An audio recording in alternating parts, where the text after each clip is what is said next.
जय गुरु जी, संगत जी सभी को जय गुरु जी। शुक्राना गुरु जी महाराज का अनंतम अनंतम शुक्राना। ओम नमः शिवाय, शिव जी सदा सहाय। ओम नमः शिवाय, गुरु जी सदा सहाय। संगत जी, जब भी मन घबराए और लगे कि कोई नहीं है इस दुनिया में हमारा जो हमारी बात सुन सके, तो निराश नहीं होना, हाथ मुंह धोकर बैठ जाना गुरु जी के पास। यकीन मानो संगत जी, वो सबके मन की सुनते हैं। बस कहने की देर है कि आपके अलावा मेरा कोई नहीं है, बस तू ही तो है मेरा मेरा मेरा। और जब हम उनसे पूरे विश्वास के साथ ये कहते हैं कि तुम ही हो हमारे, तो संगत जी यकीन मानो वो आते हैं और आपको अपने हाथों से उठाकर उन मुसीबतों से, उन परेशानियों से निकालते हैं जिससे निकलने की ना ताकत थी हमें और ना बुद्धि थी। आज का सत्संग शुरू करते हैं आज के प्रसंग से। और आज का प्रसंग जो है संगत जी भरोसे का है कि कौन, गुरु जी कहते थे ना, ऐथे तो भरोसे नाल काम होता है। कोई भरोसा करके आता है तो झोलियाँ भर के ले जाता है।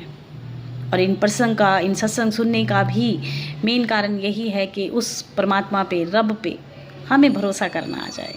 जो हम इतनी बुद्धि चलाते हैं, किंतु परंतु चलाते हैं, कहीं ना कहीं इस मन को जो बहुत भटकता है और इस बुद्धि को यकीन आ जाए और भरोसा हो जाए कि हमारा रब हमारे नाल है, हमारा कोई कुछ नहीं बिगाड़ सकता। संगत जी 11 गांव जिनमें पिछले कुछ महीनों से बारिश नहीं हुई थी, किसानों का हाल बेहाल था और इतना बुरा बेहाल था कि कोई रास्ता नज़र नहीं आ रहा था। गांव में एक साधु पुरुष, एक संत आए और गांव की परेशानियों को देखते हुए उन्होंने कहा कि पड़ोस में गांव के पीछे एक पर्वत पर एक बहुत बड़े साधु हैं, अगर वो तप करें या हवन करें या आपके लिए जो प्रक्रिया होती है वो करें तो गांव में बारिश हो सकती है। अब 11 गांव के लोग इकट्ठे होकर उनके पास गए, उनसे मदद मांगी और उनसे कहा कि कृपा करके हम पे दया करें और हमारे लिए एक हवन करें, क्योंकि हमने सुना है कि जब आप मंत्र पढ़ते हैं और आप परमात्मा से विश्वास के साथ कुछ मांगते हैं तो वो आपको देते हैं। अभी तो हमें मांगने के नाम पर सिर्फ़ और सिर्फ बारिश की ज़रूरत है, क्योंकि अगर बारिश नहीं हुई तो हम भूखे मर जाएंगे। साधु को उन पे तरस आया तो उन्होंने कहा कि चलो ठीक है, फला फला तारीख को हम लोग हवन करते हैं। लेकिन जैसे 11 गाँव में अगर बारिश नहीं हो रही है तो 11 गाँव में से एक गाँव से एक बंदा आएगा, हवन में बैठेगा, क्योंकि इतने लोग तो नहीं बैठ पाएंगे। जो विधि विधान की पूजा है वो 11 लोगों को करनी होगी।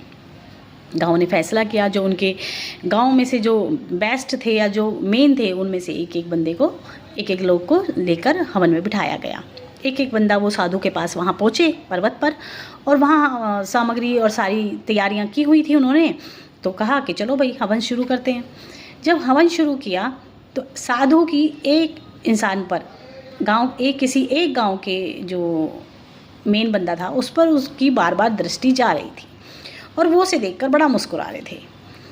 ऐसे ही करते करते उन्होंने हवन किया, समापन हुआ, सबके आगे हाथ जोड़े और कहा कि चलो भाई हवन सफल हुआ। लेकिन ये हवन सफल सिर्फ और सिर्फ एक गाँव के लिए हुआ है।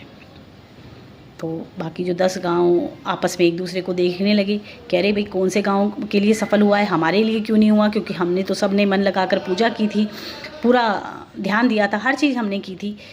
तो साधु ने बड़े मुस्कुरा कर कहा कि मेरी भी नज़र इस पे बार बार जा रही थी, क्योंकि ये जो दूसरे गांव का जो इंसान है, इसने जितने भरोसे के साथ हवन किया है और ये लेके जो आया है, इससे पता चलता है कि बारिश तो सिर्फ इसके ही यहाँ पे होगी और किसी 10 गाँव में तो बारिश होनी नहीं है। तो उन्होंने ऐसा कहा कि भाई ऐसा क्या हुआ जो हमें भी बता दो, ताकि हम भी अपनी गलती।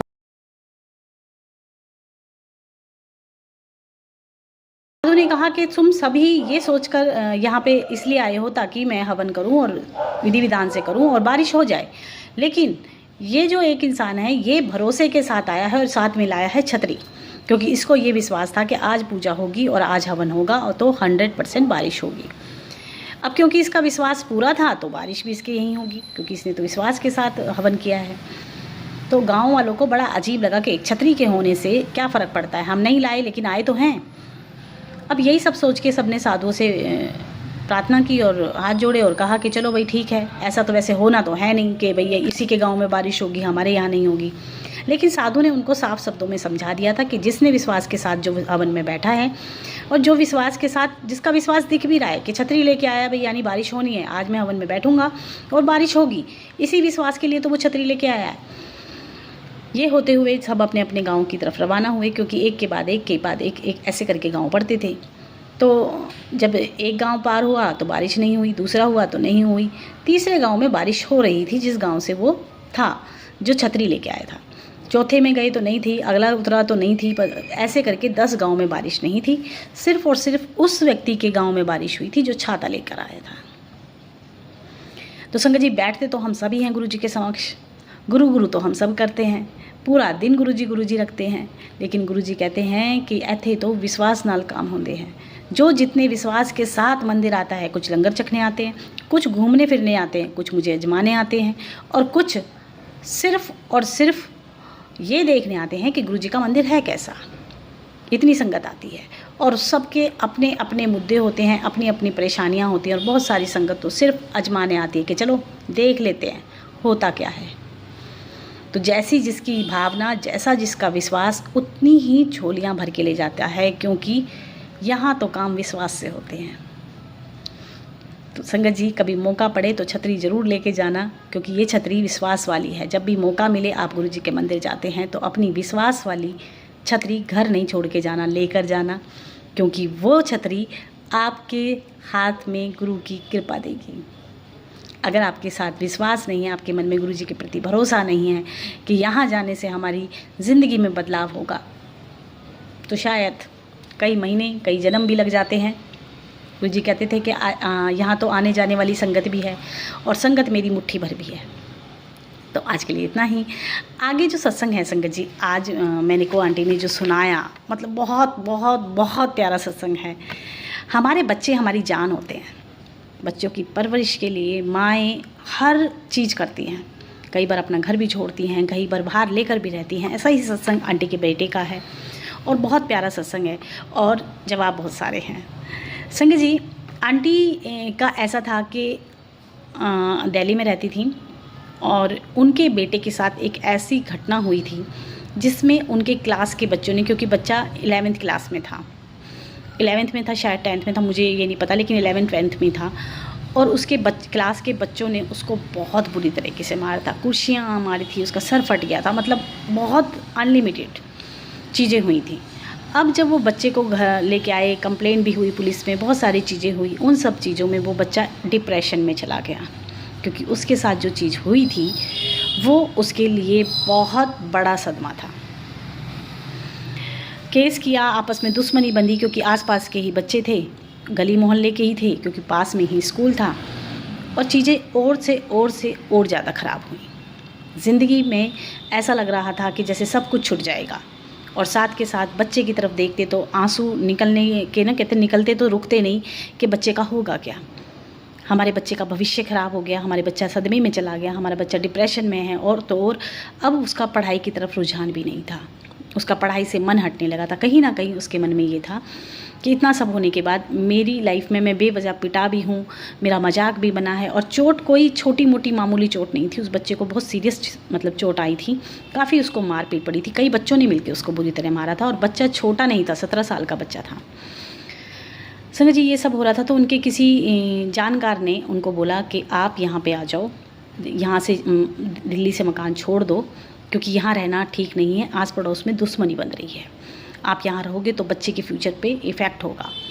अभी तक आंटी गुरुजी से नहीं जुड़ी थी, गुरुजी के बारे में नहीं जानती थी, लेकिन पूरी ज़िंदगी में उन्होंने एक चीज़ की थी कि उन्होंने भोले बाबा के व्रत रखे थे, सोमवार के व्रत वो हमेशा रखती थी। ऐसी ज़िंदगी चलते चलते संगत जी, जब उनको वो अपना गांव छोड़ना पड़ा, अपनी जगह छोड़नी पड़ी थी, और वो वहाँ से जा रही थी, तो अंकल ने उनके लिए फ़्लाइट की टिकट बुक कराई, और बच्चों का एडमिशन हुआ दूसरे स्टेट में। अब क्योंकि बच्चों को पढ़ाना भी था, लेकिन यहाँ रहना उनके लिए सेफ़ नहीं था, तो किसी ने कहा, तो उन्होंने सोचा कि विचार करते हैं, हम कहीं और शिफ्ट हो जाते हैं। अंकल अपनी जगह पे ही रहते रहे, लेकिन आंटी अपने दोनों बच्चों का एडमिशन कराने के लिए किसी दूसरे स्टेट में गई। वहाँ उन्होंने एडमिशन की बात की, बच्चों के एडमिशन कराए, और उनकी फ़्लाइट थी, क्योंकि तीसरे दिन उनको पहली बार बच्चों को स्कूल भेजना था, जो भी सारी चीज़ें होती, प्रोसेस होता है एक, वो करके, और उनको तीसरे चौथे दिन बच्चों को स्कूल भेजना था। जब स्कूल भेजना था तो उस दिन, जिस दिन उनकी फ़्लाइट थी, उससे एक दिन पहले उनके घर में आग लग गई। आग इस तरीके की थी कि पुलिस वालों ने देखी आग लगी हुई और उसको आग को बुझाया गया। बड़ी तकलीफ़ में थी आंटी कि मैं घर कैसे छोड़ के जाऊँ। कहने वालों ने ये तक कहा कि अपशगुन हो गया है, घर छोड़ के ना जाओ। लेकिन फिर भी बच्चों के भविष्य के लिए आंटी और अंकल ने इतना अपने ऊपर मतलब वो किया कि आंटी और अंकल पहली बार ज़िंदगी में अलग अलग रहे। बच्चों को लेके आंटी बाहर रही और अंकल अपने घर पे रहे, क्योंकि उनका काम सारा दिल्ली में था। इस तरीके से पहली बार दूसरी जगह जब गई और वहाँ वो किसी को जानती नहीं थी, फ़्लाइट लेट हो गई थी, फ़्लाइट पहुँच नहीं रही थी, उनको फ़्लाइट नहीं मिल रही थी, फ़र्स्ट टाइम ट्रैवल कर रही थी, और बहुत सारी चीज़ें जो गुरुजी ने उनके जीवन में आने से पहले उनके कर्म कटाने के लिए व्यवस्था कर देना, वो चीज़ें की थी। आंटी पहुंची तो जो उनके नेबर थे या जो उनके किराएदार थे, जिन्होंने उनको एडवाइस दी थी कि यहाँ आके रहो। मकान भी गुरुजी ने किराए पे दिलवाया, लेकिन वहाँ पे जाने के बाद क्योंकि काफ़ी लेट हो चुकी थी तो उन अंकल के यहाँ पे वो रुकी थी। सुबह उठी, चाय परोठे बनाए, खाए और जाके पहुँची उस फ्लैट में जहाँ उनको रहना था। वहाँ बैठने के लिए कोई जगह नहीं थी, पर्दे नहीं थे, बहुत सारी चीज़ें नहीं थी। दोबारा से बच्चों के लिए सारी चीज़ें सेटल करनी थी।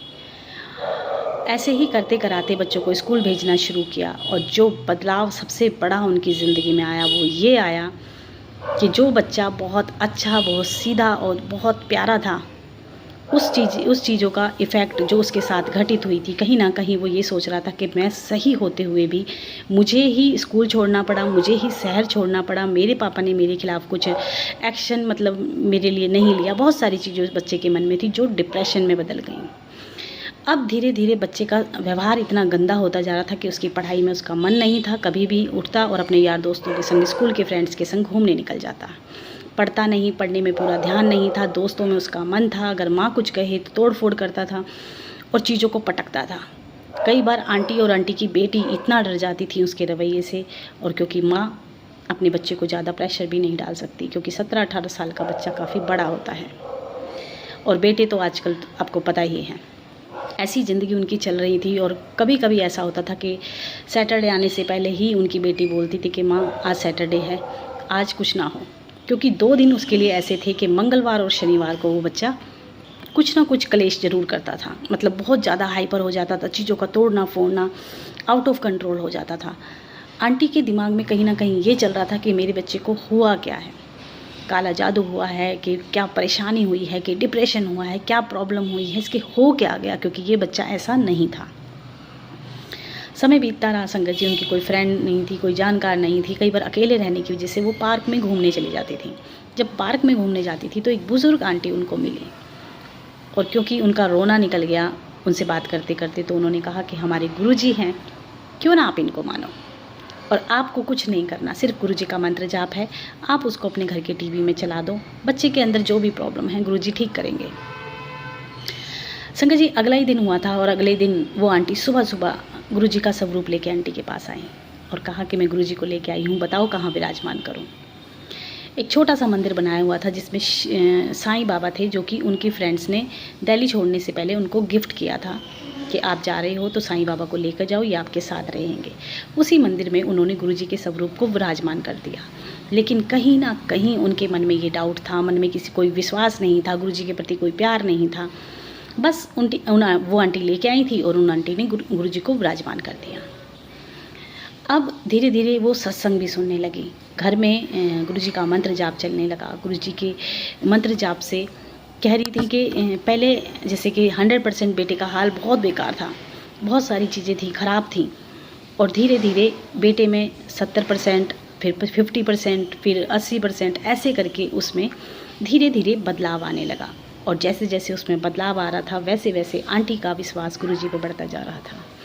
आंटी का विश्वास गुरुजी के प्रति बढ़ता जा रहा था। अचानक एक दिन आंटी बोली कि मुझे सत्संग करना है, मेरे को सत्संग करना नहीं आता। तो आंटी ने कहा हम दोनों मिलके करेंगे। और पहली बार जो आंटी ने सत्संग किया उसमें गुरुजी के लिए आलू की सब्जी, पूरी और बूंदी का रायता और कड़ा प्रसाद बनाया। और आंटी को कुछ नहीं आता था, तो उन आंटी ने उनकी मदद की, गुरुजी का स्वरूप लगाया, चरण स्वरूप लगाई, और गुरुजी का इस तरीके से सत्संग किया। वो दिन और आज का दिन आंटी हमेशा सोमवार के दिन गुरुजी का सत्संग करती हैं, 1 घंटे की प्लेलिस्ट लगाती हैं, गुरुजी के लिए सत्संग करती हैं। संगत जी समय ऐसा बदला और वो बच्चे का व्यवहार ऐसा बदला कि आज आंटी का बच्चा बिल्कुल ठीक है। जैसा वो पहले था, एक अच्छा बच्चा, माँ बापों की सेवा करने वाला, एक अच्छा व्यवहार करने वाला, आज वो बच्चा ऐसा ही है। लेकिन इसके बीच में क्या हुआ कि वो लड़का जब नए स्कूल में एडमिशन हुआ तो वो 11वीं में फ़ेल हो गया।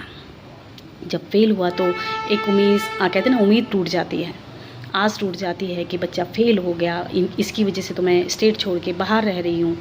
आंटी ने जो उनको गुरुजी का सबूत दिया था, उन आंटी ने कहा कि अपने घर जाके हस्बैंड को कुछ नहीं बताना क्योंकि उनको फील होगा।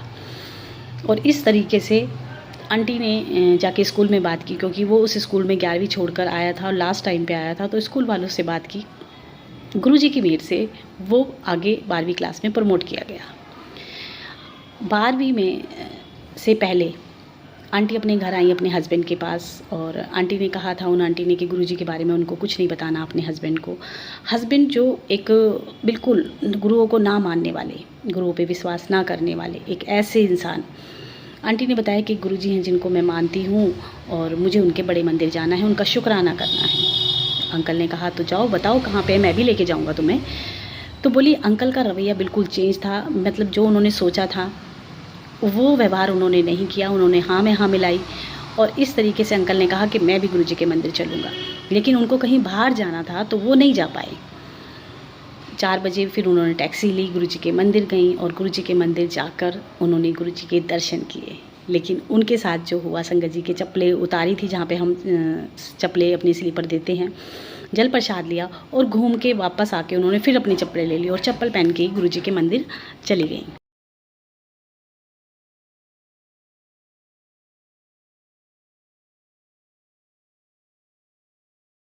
इस तरीके से आंटी पहली बार गुरुजी के मंदिर गई, गुरुजी की ब्लेसिंग ली। और तो और संगत जी, जो अंकल बहुत हर चीज़ पे भड़क जाते थे, गुरुओं के नाम से भड़क जाते थे, वो खुद से ये बोले कि मैं लेके चलता हूँ। अब जो हुआ, वो बच्चा जो सामान तोड़ रहा था, वो बच्चा जो गलत संगत में पड़ गया था, और जो बच्चा फेल हो चुका था, संगत जी 12वीं में उसके 85% नंबर आए। स्कूल की तरफ से उसको कुछ पैसे भी मिले, उसको इनाम के तौर पे ट्रॉफ़ी मिली, और आज वो बच्चा मतलब बहुत अच्छी लॉ की स्टडी कर रहा है, बाहर पढ़ रहा है।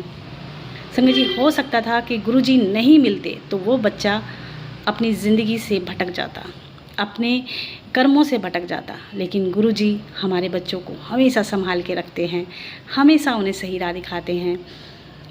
आंटी की जर्नी, आंटी कहती हैं कि ये मेरी जर्नी नहीं थी, मेरी जर्नी गुरुजी से कई सालों पहले कहते ना शुरू हो गई थी।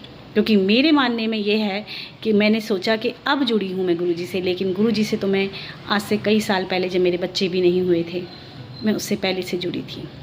आंटी एक बहुत गरीब परिवार से बिलोंग करती हैं, और आंटी की अंकल से दूसरी शादी हुई थी।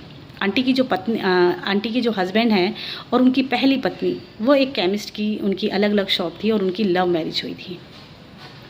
लव मैरिज जब हुई ना संगत जी, और उनके बच्चे नहीं हुए, तो उन्होंने आंटी को चुना कि मतलब बच्चे हो जाएंगे या कुछ भी, इन्होंने कुछ करा, और बहुत नॉर्मल सी शादी, एक कहने के लिए शादी थी, माला पहनाई थी बस। आंटी जो ये चाहती थी कि बहुत जल्दी इसको बच्चे हो जाएं, आंटी की उम्र सिर्फ 22 साल की थी। आंटी ये चाहती थी कि इसको बहुत जल्दी बच्चे हो जाएं और बहुत जल्दी इसको डॉक्टर के आंटी को लेके जाती थी। अंकल ने इनको पूर्ण रूप से अपनाया नहीं था, क्योंकि वो अपनी पत्नी को बहुत प्यार करते थे, और कहने मात्र से इन्होंने शादी की थी क्योंकि उनको बच्चा चाहिए था। 6 महीने बाद आंटी के पेट में कोई प्रॉब्लम हुई और वो दुनिया छोड़कर चली गई, जो अंकल की पहली पत्नी थी। जब वो दुनिया छोड़कर चली गई तो अंकल को इनसे और ज़्यादा दिक्कत होने लगी, परेशानी होने लगी, क्योंकि अंकल अपनी पत्नी को, पहली वाली पत्नी को बहुत प्यार करते थे, और क्योंकि 15 साल का 14 साल का इनकी उम्र में भी फ़र्क था। आंटी एक गरीब परिवार से थी, गांव से बिलोंग करती थी और पढ़ी लिखी भी ज़्यादा नहीं थी। उन आंटी के मुकाबले आंटी हर तरह से मतलब पीछे थी। अंकल आंटी की बिल्कुल केयर नहीं करते थे, रात को ड्रिंक करते थे और मार पीट के घर से बाहर निकाल देते थे। आंटी का शिवजी पे बहुत भरोसा था, भोले बाबा की वो पूजा करती थी, सोमवार के व्रत रखती थी। बोली शायद मेरे वो सोमवार के व्रत थे जिसके कारण या जितना मुझे गुरुजी ने इतना अंदर से ना इतना स्ट्रॉन्ग बना रखा था कि रात को अंकल घर से बाहर निकालते थे और मैं पूरी रात गेट के बाहर बैठी रहती थी मच्छरों में, और सुबह उठकर वो गेट खोलते थे और मैं उठकर अपने घर में जाकर काम करने लगती थी। मैं उनसे कोई शिकायत नहीं करती थी, मैं घर छोड़ने की जाने की बात नहीं करती थी, मैं गेट पे बैठ जाती थी। और ये मोस्टली आंटी के संग होता था। अंकल आंटी को बिल्कुल मतलब ये अपनाने के उसमें नहीं थे, और दूसरी बात कि आंटी को बच्चे नहीं हो रहे थे। एक बार अंकल ने आंटी को कहा कि एक डॉक्टर हैं, उनको दिखा लो और पीरियड के दौरान उनका कोई मतलब पीस वगैरह लिया जाएगा, जिससे पता चलेगा कि बच्चे क्यों नहीं हो रहे हैं। तो आंटी ने कहा कि ठीक है, मैं आ जाऊंगी। उधर से वो बोले कि मैं इधर से दुकान से आ जाऊंगा, तुम इधर से आ जाना। ऐसी इनकी बात हुई संगत जी। उस समय पे आंटी बहुत डरी हुई रहती थी, कॉलोनी में किसी को जानती नहीं थी, और एक मारपीट की शिकार औरत, और पहले से ही अपने अंदर इतनी सारी हीन भावना लिए हुए, उनका मन भी नहीं करता था किसी से बोलने के लिए। लेकिन आज आंटी को वो बात याद आती है कि मुझे तो गुरुजी ने कई साल पहले ही ब्लेस किया था। एक गाड़ी खड़ी थी और उसमें से एक ऐसे करके गर्दन निकाले हुए एक आंटी थी, और पीछे गाड़ी के लिखा था गुरुजी, और वो उनको ऐसे करके इशारा कर रही थी। आंटी ने उनको टोटली इग्नोर किया और जाकर डॉक्टर के चली गई। डॉक्टर ने टेस्ट किए और उन्होंने कहा कि 1 से लाख तक इनके बच्चे पैदा नहीं होंगे, इनको बच्चेदानी में टीबी है, और बहुत सारी चीज़ें उन्होंने बताई। कहा कि किसी भी हाल में इनको बच्चे नहीं होंगे। ये कहकर वो लौट कर घर आ गई। सबकी उम्मीदों पे पानी फिर गया। आंटी ने अपनी माँ को बताया तो माँ ने ये कहा कि ऐसे कैसे हो सकता है, कोई डॉक्टर कैसे बोल सकता है। उनकी आंटी जब अपनी मम्मी के पास थी तो उनके घर एक साधु आए थे, जिन्होंने उनको 2 बतासे और कुछ सिंदूर वगैरह कुछ ऐसा कुछ करके दिया था, बोली, और कुछ मिला के दिया था, और मैंने वो 2 बतासे खाए थे। उन 2 बतासे खाने के बाद मेरे बेटा हुआ था। जहाँ डॉक्टरों की डॉक्टरी फेल होती है संगत जी, वहाँ गुरुजी काम करते हैं। तो बोली, मुझे अभी तक याद है कि वो साधु थे, वो गुरुजी की गाड़ी थी, और वो मेरी ज़िंदगी में आए थे। उन्होंने ही मुझे संतान दी है, और आज उसी संतान की ज़िंदगी में जब परेशानियाँ दोबारा से आईं और वो बच्चा मेरा डिप्रेशन में गया, तो गुरुजी साक्षात आए और मुझे भी अपनी संगत बनाया और मेरे बच्चों को भी अपनी संगत बनाया। संगत जी, इसीलिए मैं कहती हूँ कि गुरुजी की प्लानिंग को और गुरुजी की कृपा को ना हम समझ सकते हैं कितना हमारा इतना छोटा सा दिमाग है, और इसमें ढेर सारी हमने नेगेटिविटी और ढेर सारी बुराइयाँ हमने भरी हुई हैं। आज एक बात और मेरे मन में आई थी संगत जी। कहते ना, हम दूसरों में दोष निकालते हैं। जब हम बातें करते तो कहते हैं, हाय राम, दुनिया तो बहुत ख़राब है, हाय दुनिया में तो ना कोई किसी का है ही नहीं, कोई सब धोखा भरा पड़ा है। तो आप तो अच्छे बन जाओ, आप तो किसी से धोखा ना करो, शायद सामने वाला आपको देख के बदल जाएगा। आप किसी के साथ विश्वासघात नहीं करोगे, आप अच्छे बने रहोगे, तो सामने वाला आपको देखकर अपने आप बदल जाएगा। जब हम कहते हैं ना कि कोई अच्छा नहीं है, तो कोई एक अच्छा भी बनेगा ना, तो उस एक अच्छे को देख के दूसरा, और दूसरे को तीसरा, तीसरे को चौथा, शायद हम सब ही अच्छे बन सकते हैं। अच्छाई के काम करते रहो, अच्छी अच्छी चीज़ें करो। दूसरों को देखकर कभी भी हीन भावना या दूसरों को देखकर कभी नहीं चिढ़ना संगत जी, क्योंकि हर कोई अपने भाग्य का लेता है। अगर आज कोई ऊंचे ऊंचे महलों में बैठा है, ऊंची ऊंची बिल्डिंगों में बैठा है, और आप छोटे से घर में बैठे हो, तो वो अपने भाग्य का ले रहा है और आपके भाग्य का आपको मिल रहा है, और उसको कोई नहीं मिटा सकता सिवाय और सिवाय गुरु जी के। तो संगत जी, सबको दोष देने से अच्छा है कि हम तो अच्छे बन जाएं, क्योंकि हम गुरु जी वाले हैं।